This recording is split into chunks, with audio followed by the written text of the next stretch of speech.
নতুন পয়েন্ট ওরা তোলার চেষ্টা করছে যে রোপাতে এই এন্টাইটেলমেন্ট অফ ডিয়ারনেস অ্যালাওয়েন্স নেই, এটা দুটো ক্ল্যারিফিকেটরি মেমোরান্ডামে আছে।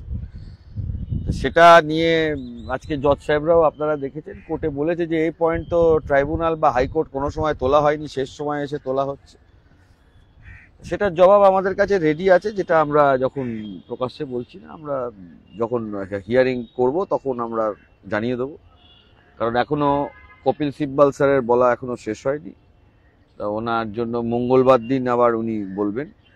আর যেটা নতুন অন্য বেঞ্চ আছে বলে জজ সাহেবরা ছেড়ে দিয়েছেন, মঙ্গলবার দিন উনি বলার পরে আমাদের রিটেন নোটস অফ সাবমিশনে আমরা যেটা বলার আমরা সেটা জমা দেবো, প্লাস আমরা কোর্টের কাছে যেটা ক্ল্যারিফিকেশন দেওয়ার দেবো। কারণ আমার যেটা দেখে মনে হয়েছে সরকারের, আমি আবারও বলছি প্রথম থেকেই যেটা আমি স্টিক এই লাইনে ছিলাম, যে সরকারের ডিলেটরি ট্যাকটিস যেটা, সেই ডিলেটরি ট্যাকটিস ছাড়া সরকারের আর কিছু করার নেই। কখনো সরকার এটা মনে করছে যে আমরা টাইম নিয়ে ডিলে করব, কখনো এখন যে ট্যাকটিসটা নিয়েছে সেটা সরকারি ট্যাকটিস, অবশ্যই সেটা সরকারের ইনস্ট্রাকশনে হচ্ছে।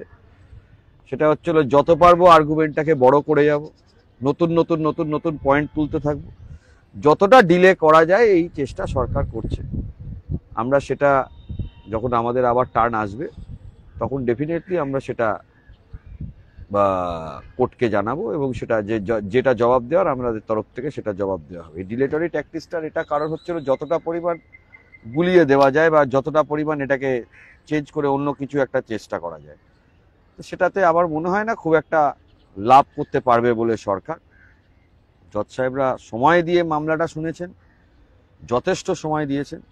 এর জন্য আমি সুপ্রিম কোর্টকে, আমাদের খুবই ভালো লাগছে সুপ্রিম কোর্টে যে এত সময় দিয়ে সুপ্রিম কোর্ট মামলা শুনবেন। আগামী মঙ্গলবার দিন মামলা হলে তার জবাব আমরাও দেবো।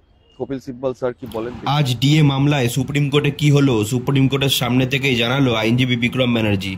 আগামী শুনানি মঙ্গলবার দিন ধার্য হয়েছে, এমনই জানালো